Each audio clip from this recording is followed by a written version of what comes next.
Olá, gente querida. Hoje é segunda-feira, dia 15 de março, e nós estamos na quarta semana da Quaresma. O texto do Evangelho de hoje é de João, capítulo 4, versículos 43 a 54.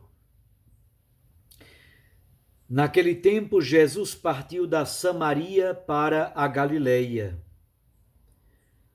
O próprio Jesus tinha declarado que um profeta não é honrado na sua própria terra.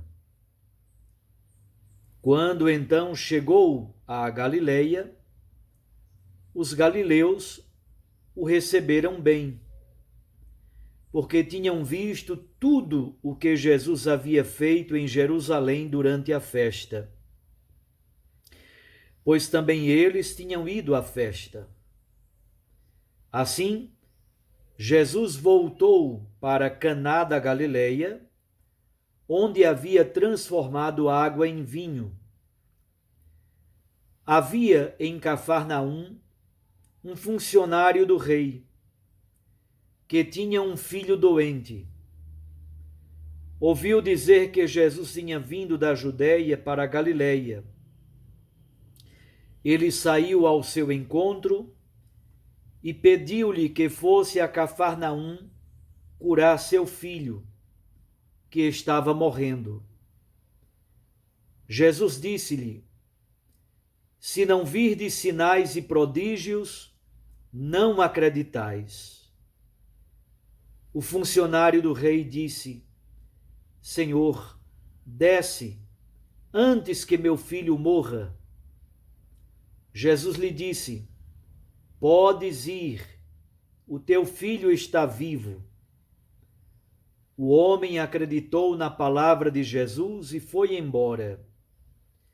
Enquanto descia para Cafarnaum, seus empregados foram ao seu encontro, dizendo que o seu filho estava vivo.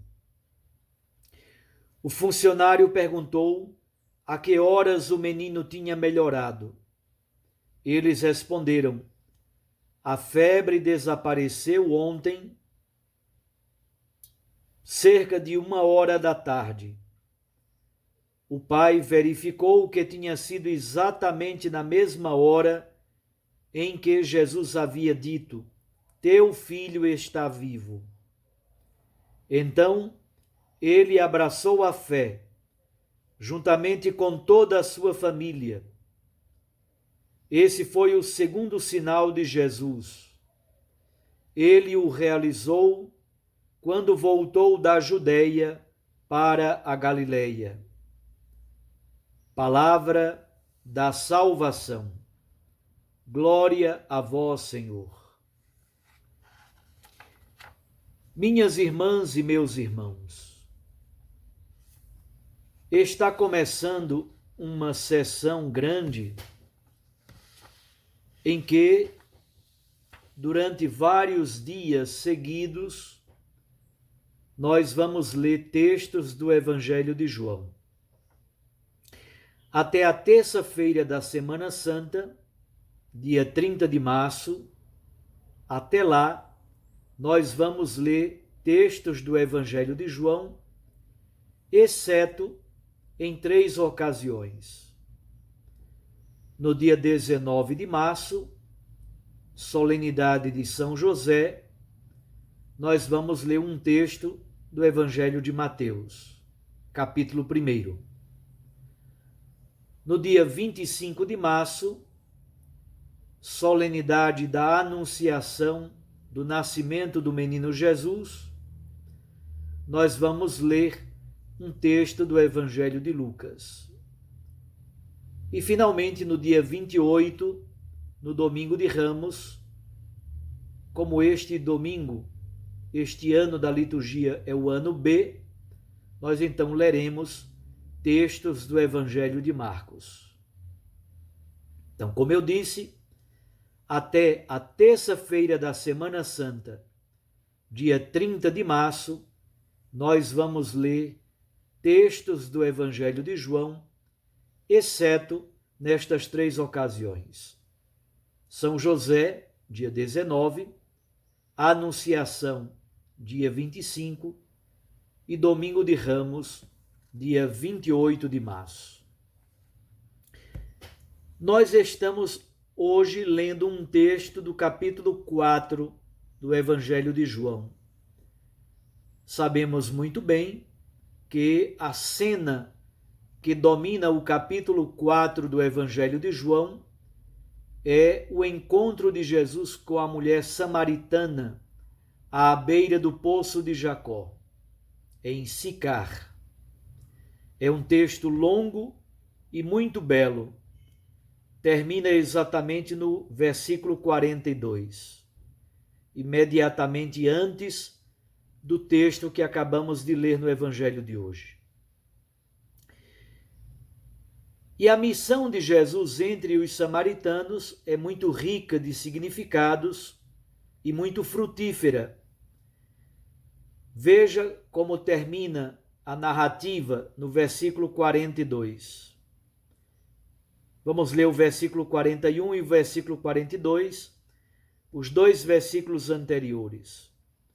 Muitos outros samaritanos creram por causa da palavra dele e diziam à mulher: já não é por causa da tua fala que nós cremos, pois nós mesmos ouvimos e sabemos que este é verdadeiramente o Salvador do mundo.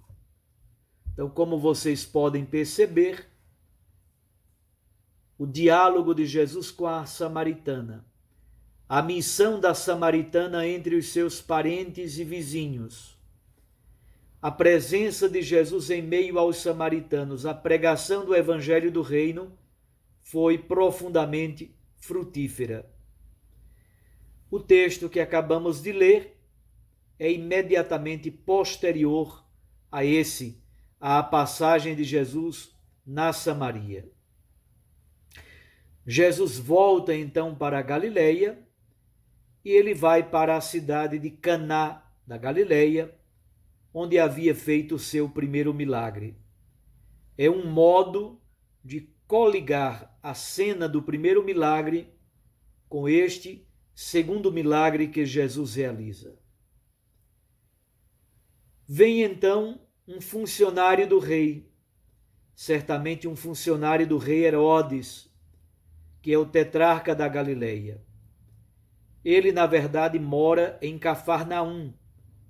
É uma cidade importante que fica à beira do lago de Genezaré, do lago de Cafarnaum, do lago do Mar da Galileia, e está mais ou menos a 40 quilômetros de Caná. E o que este homem vem pedir?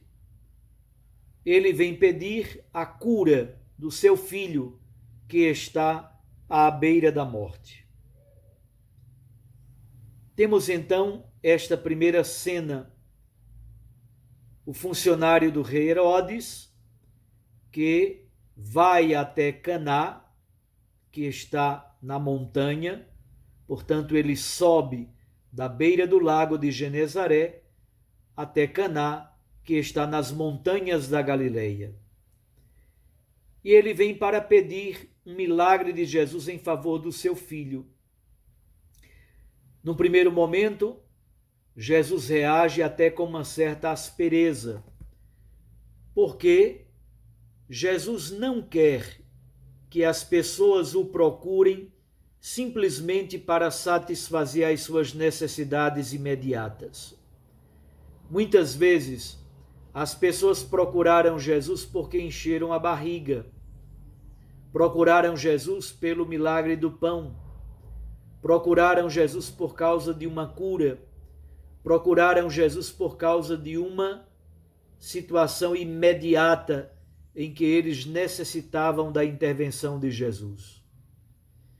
Jesus não é um milagreiro, ele não quer fazer milagres para que sua fama se espalhe e ele se torne benquisto no meio das multidões. Não. É por isso que no versículo 48, a primeira reação de Jesus é uma reação de uma certa aspereza, exatamente para não alimentar esta relação com ele baseada no imediatismo e na busca de favores, de curas e de coisas imediatas. Mas o homem reage de modo muito distinto. O funcionário do rei, no versículo 49, lhe diz: Senhor, desce antes que meu filho morra.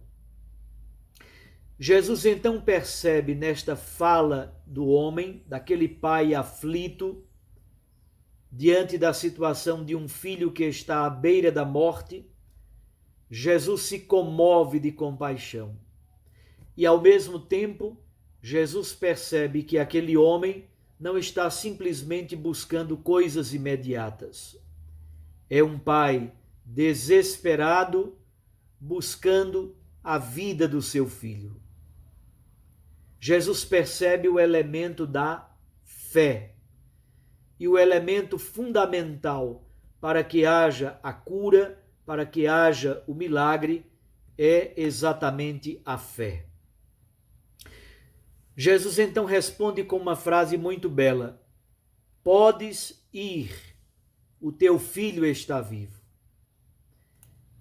Entram agora em cena alguns empregados daquele homem que era funcionário do rei. Os empregados também vieram de Cafarnaum e disseram a ele: olha, o teu filho está vivo. O homem pergunta a hora em que o filho melhorou e bate exatamente com a hora em que ele se encontrou com Jesus. É muito interessante no texto do Evangelho de hoje como essa informação sobre a vida do filho se repete 3 vezes. Veja, no versículo 49, o funcionário do rei diz a Jesus: Senhor, desce antes que o meu filho morra. É a primeira vez que se faz menção à vida do filho. Jesus responde no versículo 50: o teu filho está vivo. Depois, no versículo 51, os funcionários do empregado do rei dizem: o seu filho está vivo. E finalmente, contando novamente a história, o homem, funcionário do rei, reconhece que foi exatamente 1h da tarde quando Jesus disse: o teu filho está vivo. Fundamentalmente é esta frase que costura todo o texto. Aí está o elemento central do texto do Evangelho de hoje. O teu filho está vivo. Por quê? Porque Jesus é a fonte de vida. Jesus é vida, e vida em plenitude. Ele é vida eterna. No Evangelho de João, a palavra vida, este substantivo vida, sobretudo quando vem acompanhada do adjetivo eterna, tem um significado teológico muito profundo. A vida, na verdade, brota da fé no Evangelho de João. É por isso que é fundamental esta informação que nós temos no versículo 53. Ele abraçou a fé juntamente com toda a sua família. Fé e a vida são 2 elementos centrais no Evangelho de João. O milagre que Jesus realiza, a cura do filho do funcionário do rei, não é simplesmente um milagre qualquer para satisfazer a curiosidade de alguém. É um elemento fundamental aqui, a fé daquele homem, a fé em Jesus Cristo. Por isso, por 3 vezes, a frase se repete: o teu filho está vivo. Jesus é vida, Ele é o caminho, ele é a verdade. Caminho, verdade e vida. Jesus, vida nova que brota do coração de Deus. Vida que conduz à fé. A fé que gera o milagre da vida. Guardemos então esta palavra e no dia de hoje vamos rezar esta frase que Jesus diz para aquele pai aflito: o teu filho está vivo. Essa frase se refere também a todos nós.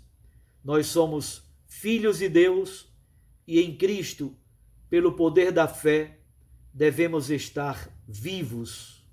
Vivos em Cristo, porque Ele realiza o milagre da fé, o milagre da restauração, o milagre da renovação da nossa existência. Um abraço a você, fique com Deus e sua Mãe Maria Santíssima. Eu os abençoo, em nome do Pai, e do Filho, e do Espírito Santo. Recorde que a palavra aquece o coração e a Eucaristia nos lança para a missão. Até amanhã, se Deus assim nos permitir.